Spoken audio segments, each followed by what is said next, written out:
WCCF, this is Charlotte County Speaks, 7 minutes after the hour of 10 a.m. on this Thursday, September 20th. Phone lines are open for you at 941-206-1580, toll free 888-441-1580. You can email us. The address is ccspeaks@live.com. Like our Charlotte County Speaks Facebook page and check us out streaming live on the web at WCCFAM.com, also on your iHeartRadio app. And Harvey Goldberg! How you doing? Just great. Just great. And you've brought your replacement. I wouldn't call him a replacement. Well, he's our new councilman. New councilman. That's right. Nobody can replace him. Thank you. This is Tom Cavanaugh. He's the council member-elect for District 4 in Punta Gorda. Tom, welcome. Good morning. Tom will be sworn in at our November 7th council meeting, and then sworn at after that. Yeah, there you go. Well, congratulations. Thank you, Ken. Pleasure to be welcome here. aboard. It'll be fun. Tom has a great background and a lot of experience and activity within Punta Gorda for many years. So he'll be a very capable council member, and I think the city will benefit greatly from having him on the council. All right. Tell us about yourself, Tom. Well, Ken, I came here in 2004 just in time to meet Hurricane Charlie, and as a lot of other people did, I guess. And then I got involved with Team Punta Gorda and spent quite a few years working with them. And where'd you move down from? Sounds like Tennessee. No, that's, I don't know about that one. New York. New York. Okay, Yeah. excellent. Yeah. Well, great. So, been here and been involved in the community, and I'm looking forward to this new challenge. And I've been on the rack for a few weeks now. They're trying to broaden my shoulders to, to take a little bit of the brunt that Harvey's going to have to leave over here. It'll be fun now. Looking forward to it. Yeah, be good.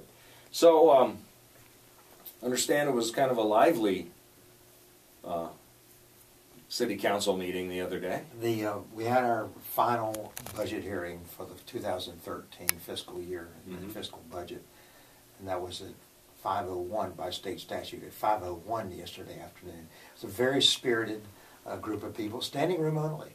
Glad to say, and the people were very interested and very concerned. Well, yeah, when you're jacking them 17%, they're going to probably show up for that. And that needs to be clarified. Okay? But the meeting we had 2 weeks prior, where we presented the same information and the same proposal, there were 8 people there. Wow! But people became aware of it, and certainly, and they came and voiced their concerns. And then their concerns were heard very well. A lot of misconceptions, however. Iron them out for us. A lot of people were concerned about the city's involvement and the cost of the possibility of using Impact University as an incubator. Okay. The city has absolutely no involvement in that whatsoever. The property's in the city, but it's a county project, and it's a private sale if it even comes to pass. But did as I read, the city kind of gave their blessing on it, did they? The city said that if the property would be sold and used for that purpose, we would process the rezoning for that to make it in the proper zoning. Tom and I were talking before about this, that the concern for many people is that it would come off the tax rolls. Yeah, it's a lot of ad valorem intangible tax. Right. However, if you look at the way incubators are structured, not the incubator, not the parent company will, but the incubators themselves, and it's in the models that we got, in their financials, they do pay property taxes. I haven't seen any financials from these people regarding impact at all because they haven't put them together yet. It was models that Tom Patton and company sent out. Models, projections. Projections. Imagine. Use your imagination. Well, it had some examples of incubators that the University of Central Florida is supporting in their program. But we clarified that at the meeting yesterday, and we've clarified it many times. That is not a city project. No, no. One of the clarifications, and I'll mention and going to give you an update of what's going on in the ring around the city with our walking and bicycle paths. People are concerned that using property taxes for that. Yeah, and I listened back to it, and I don't know where that came from because apparently that piece of knowledge was supposedly in one of our news broadcasts here that we do at the bottom of the hour. Yeah, that's paid for by the sales tax, not by property tax. Right, by the infrastructure sales surtax and by grants that we receive from the Florida Department of Transportation. Not a dime of property taxes go into that. No. And it's almost done, too, getting there, anyway. It is coming close. Since you mentioned it, it's on my list of things to give you an update. But we're starting construction in a few weeks on the linear park phase from Olympia Avenue over to Virginia Avenue and Shreve Street. And that should be done within a couple months. Good. At the same time, we're going to be, we've gotten the go-ahead and the permits to go ahead with the construction of the Harbor Walk behind the former Best Western Hotel. And that'll be that's the missing link. Yeah, right now it is, yeah, definitely. Right. And then the final phase of the linear park from Shreve Street over to Highway 41 is getting ready to be bid out. We've received the final design, we've come to agreement on the costs, and they're going to bid that out. So by this time next year, that entire complex... Portion from the hospital all the way down to Right. Fisherman's Village will be complete. Exactly. As a matter of fact, there's a possibility the entire 15, 16-mile ring around the city could Will be complete by next year. time. Wow, excellent. Good news. Very good news. And again, not a dime of taxpayer money's gone into it. Well, it has, but from sales tax. From sales tax, Yeah. yes. Or from road taxes that they pay. The parts of the ring, particularly the walkways, bicycle ways that go up 41 are funded through the Department of Transportation and gas tax because it's an alternative to driving. By riding or walking a bike or some other non-motorized vehicle. So they're willing to fund those walkways that come up along 41. Okay. Good for us. Yeah, yeah, definitely. So what's going on, Harold Court? We got a new one in there? We thought we did. Uh-oh. In the commercial space, on the first floor of the Harold Court Center, we had a company, Serendipity Salon and Spa was proposing, and they even signed a letter of intent to at least 5,000 square feet, a very large footprint, as a matter of fact, in the facility. Would take up, again, almost the entire space that is remaining, except for about 2,000 square feet. And yesterday at our CRA meeting, when the proposal was to be for our review and our vote, we got a notification an hour before the meeting that they were withdrawing the proposal and their letter of intent. We don't know. We're going to be meeting with them, and our leasing agent is continuing to meet with them and finding out if there's anything else that we can do. But they'd made a proposal, and I don't know how the other CRA members were receiving it, but it was going to be voted on. And for 5,000 square feet and a 10-year lease. Wow. That was very attractive. Yeah, definitely. But that's a disappointment. But it's still great space, and we're continually looking to find new tenants. Good, good. Moat, how's that going? The Moat grant? Moat is moving along. They're primarily now facing their and working on their education phase of the entire project. They have a secured space at Regions Bank in Punta Gorda on 41. They're interviewing and hiring 2 marine instructors, marine technology, marine research instructors, and will be conducting public courses there. They have an office in City Hall. They're already moving their research boats down to Lashley Marina to conduct research facilities there. So that's moving along. The negotiation with Lashley and Company on the property for Moat to lease part of that property is still underway. It's a matter of when they do agree upon and sign the lease agreement, and then the Moat team will be actively involved in fundraising and grant generation to fund the project. It's still moving forward. Good. You just don't hear a lot about it because everything's going on in the background right now. Yeah, right now you got to get permission, then you got all the designs and the grants and permitting, and yes, that's going to be a little while. Exactly, and they're in the preliminary design phase as well. How is the annexation going regarding the Loop property? That's coming along. We've had a lot of activity just within the last couple weeks, particularly on the legal side and in the discussions with the folks from TerraCap and the former owner, Wilder and Company. There's some legal entanglements that we're working through for property that the Wilder Company still owns within that total expanse of property. And then there are discussions going on right now between TerraCap, the current owner, and Wilder, the former owner, and how to handle those properties. What we're investigating is our ability, the city's ability to annex that property, both the parts, the larger segment that TerraCap owns, and seeing how we could annex the smaller properties that Wilder owns. And the issue is, by state law, you cannot create what's called an enclave. You can't, a little island. Or can't leave something surrounded and then annex everything around it. It has to be contiguous. So and that has to do with, right now, with what is considered either developed land or undeveloped property. So we're getting legal clarification on that. Okay. But the TerraCap folks are very much interested in moving ahead with the annexation and coming into the city and working with the city to further develop that. Once that property, once that property is annexed, then that gives us the ability to move further east, particularly along Jones Lake Road, with other businesses that are out there that have expressed a great interest in becoming incorporated and annexed into the city, such as Walmart and the other businesses along Jones Lake Road. Excellent. So it's been slow, so slow. Yeah.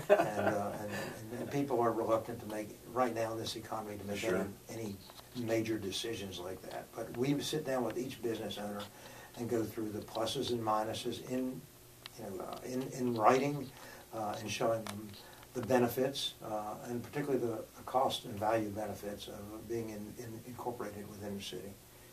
And then it's their decision. And we're giving them an incentive to do that as well.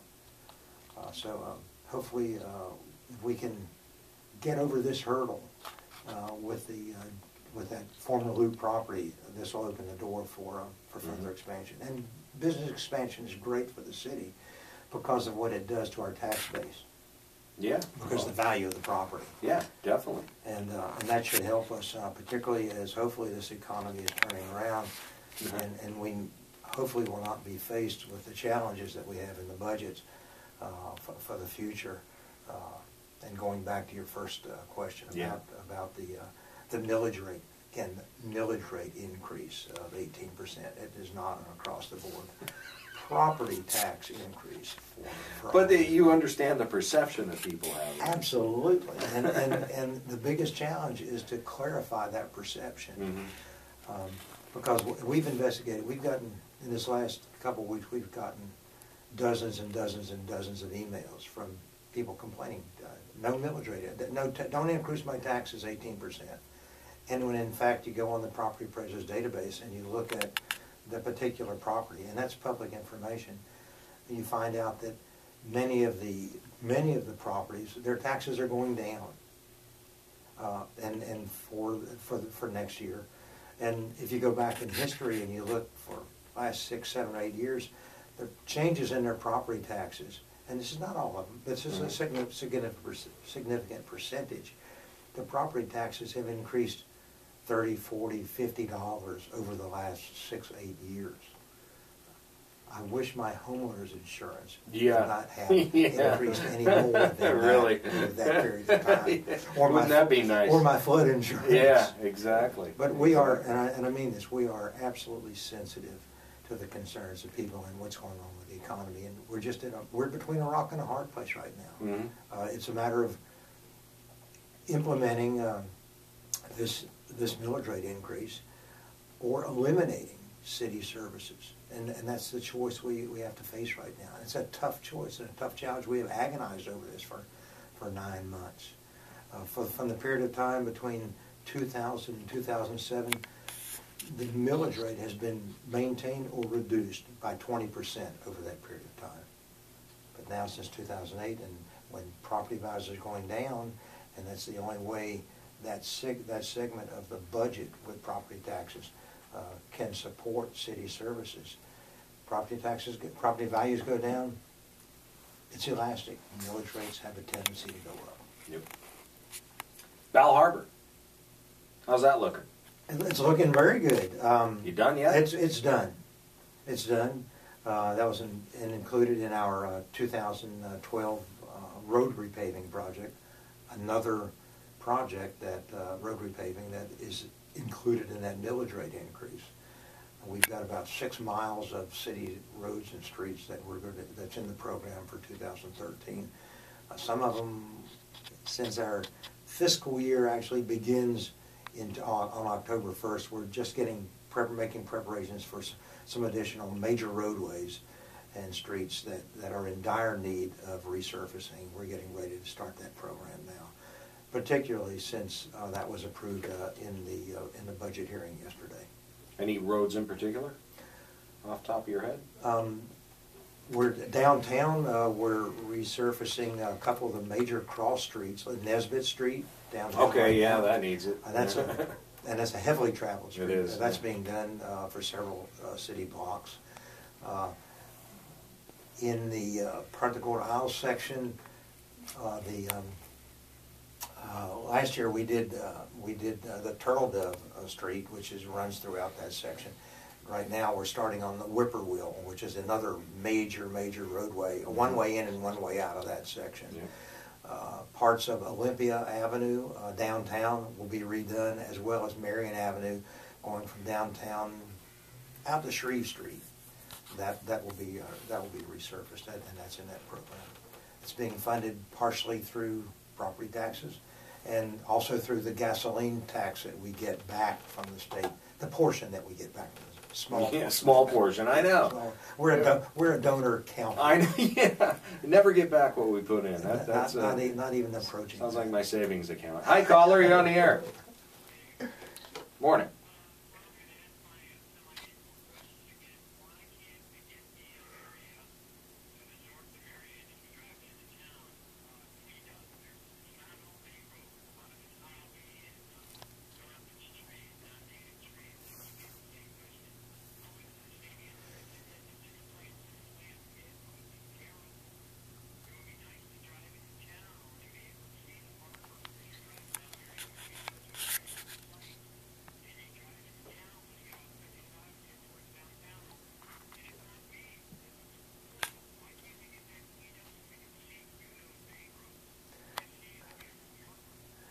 If the caller is talking about that section basically from where Charlotte Regional Medical Center is, that's the beginning of our city limits, westbound.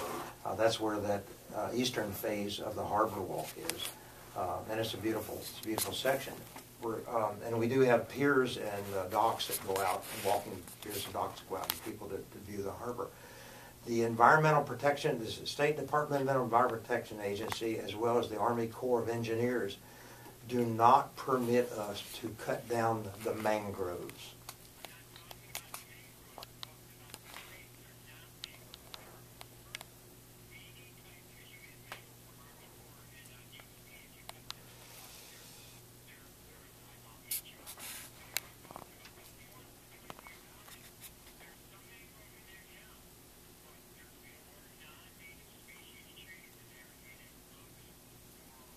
I'll tell you what, let me give you my phone number and we can talk offline, and I would like to meet you over there. And you can, if you can write this down, my phone number is 941-639-8991. And leave me a message, and I'll be glad to meet you over there and show me exactly where you're talking about. And I can bring our public works and grounds people out there as well to tell us what we can do and can't do. Thank you. All right. Thanks for the call. 206-1580, toll free, 888-441-1580. Got to take a quick break, and we'll be right back on Charlotte County Speaks.